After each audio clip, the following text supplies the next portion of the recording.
Hey guys, welcome back. Let's get back to work on this little LS powered Jeep. All right guys, since last week we've done a few things here in the shop. Got a couple updates for you. Not going to be a huge video, but we definitely have some stuff to go over. You can see we talked a little bit about the wire and harness last week. So I've got this switch panel. This will be turns on main power like ignition. Starter button, which is momentary. Right now I've got this hooked up to the transmission fan in the back. That will probably end up being powered through the Dominator, but for now I've got it like that. These overlays for the switches are very interchangeable. USB outlet for the interior, horn, low beam, high beam, wipers, parking lights, left blinker, hazard, and left blinker, hazard, and right blinker. The way I've achieved this, I've got this. This is the switch panel that powers the controller. And I'm actually using standard wiring from the chassis for low beam, high beam, and parking lights. And then I'm using you can see it down here in the bottom. I've got a little module right there that is actually a side-by-side, off-road side-by-side street legal kit that provides blinkers and a horn as part of the process to make a side-by-side street legal. To make that work from that module through this switch panel, I had to run some relays to provide ground because they actually don't send out hot to fire the circuit. They send out 12 volt, or not 12 volts, but ground. So I've got a relay for the horn, hazard lights, right and left blinker. We'll hook that up now. I've got just a generic hot and ground wire set up. I'll hook that up to power and then we'll cycle through everything. All right, guys, just got this little simple 12 volt jump box here. I'm going to power up the whole system, which just gives power. And anytime this switched power is on, it provides power to the brake pedal to give brake lights. So that would be just considered ignition on. The start stop button obviously isn't hooked to anything yet.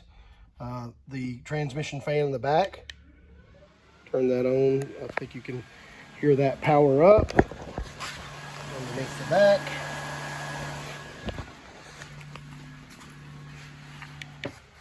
The horn, I switched this one to a momentary, so it's just momentary, it's not a on or off.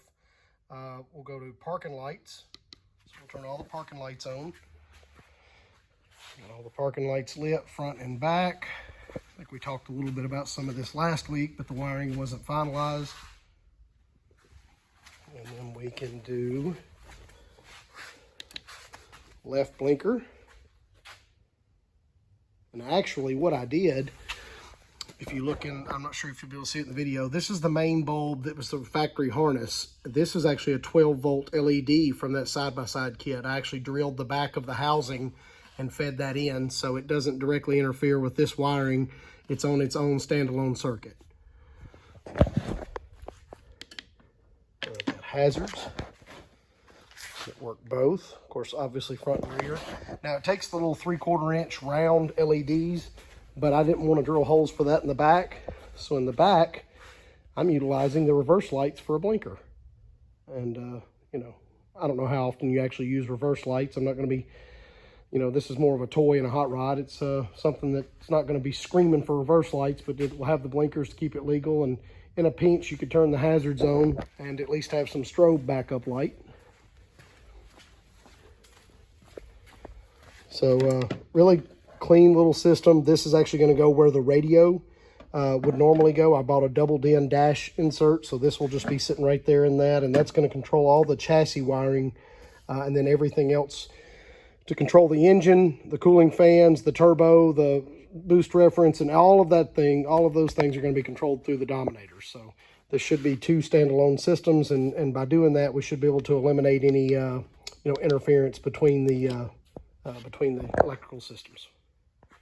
Guys, one of the greatest things that I've learned and continue to learn about fabrication is you build something the way you want it, and then you try it, and it may or may not work, and then you modify it and build it again. So we did learn that off the shifter stand. I'm going to take a look at that now, and I'll show you some modifications we have to make, but it's nothing we can't get through and remodify and make it even better. So let's take a look at that. All right, guys, well, part of this process to show you the shifter stand, and they are only in mock-up form at this point, is a new set of Kirkeys. Got a set of Kirkey seats. I'm actually working to build some stands to build those. This is all template. This is not final install, but building some stands to make those work on the factory risers, which will give me slider back and forth, proper seat alignment. The TJ has a really tall channel across both sides right here and a lower floor in the back, so it's optimal to use the factory seat risers. But it gave me the, at least the concept of what it's going to be like. So after I bolted just the driver's seat in temporarily, I thought, you know what, let's put the dash in it and see what it's going to look like. And I did. Dash is just hanging there. Obviously, it's not going to have anything in it other than the touch screen that I talked about. It's going to be right there in that location where the factory radio is, and the Holley Pro Dash will be right there in the factory speedometer location. But when I did that, I realized that the center section of the dash sticks out a lot further than I thought. And there was a conflict with the shifter in its original location, meaning this hole right here bolted here. It functioned perfect, but it wouldn't go to park. It actually hit the dash. So I'm gonna have to shift. I've shifted it back just to these holes to see. I really like the look of it. It is going to be a retool up on this the shifter plate, but again, that's why we mock up things and try. When we first built it, everything was great, but the dash wasn't in it. So you have to consider all those factors, and I continue to learn as we go forward. But there's the basic overview of what the interior is going to look like. We're obviously going to clean. We're going to pull everything back out, clean and paint the floors, and put a good set of just, rough country rubber floor mats in it, and that's it. It's not going to run any carpet or anything like that. The dash is going to be complete in the fact of the appearance, but obviously no speakers, just empty grill covers, new AC vents, new, cleaning everything. Like I said, I've got that new center dash bezel coming that's made for a double DIN radio that'll fit that switch pod right in there. And that's it. But we are definitely going to have to move that shifter. So something we just realized. This steering wheel is in here for the time being. I've got it on a quick connect. Don't think that will be the long-term shifter, or excuse me, steering wheel. We want to have one made for buttons for trans brake and bump in and those type things. But it is going to be a very interesting looking interior, with a stock dash, stock console, that big old Motion Raceworks shifter sticking up, and the set of Kirkeys. Of course, we'll get everything finalized, and the last thing we'll do is buy a set of the Kirkey seat covers to put over them. But super pleased with what it's going to look like, and the modifications continue, but that's part of the process. And one last thing, went through RCI from Jegs and got a set of gas tank straps designed specifically for this tank. It is going to require that I set the tank in the Jeep a little bit. You can see the white outline where I had it mocked in place before. No negatives to that, just locating it in a little further. I am going to cut some really thin rubber strips and put over that, before final install to really secure that tank in place. Before we do that, we're going to, again, pull everything out, clean all the inner fenders, repaint as needed, probably turbo can or whatever, and bomb the whole interior, just a satin or semi-black, and then go back in with all the stuff for final install. But did get those gas tank straps to hold that big fuel cell in, 15-gallon fuel cell with the Holley fuel pumps. And of course, they're not permanently installed, but I think it's really going to be a good look. We're going to have to adjust this bar to the appropriate height once we get the seats in their permanent location and get our seat belts before we permanently attach that bar to the roll cage. But I think it's going to be a pretty tough look,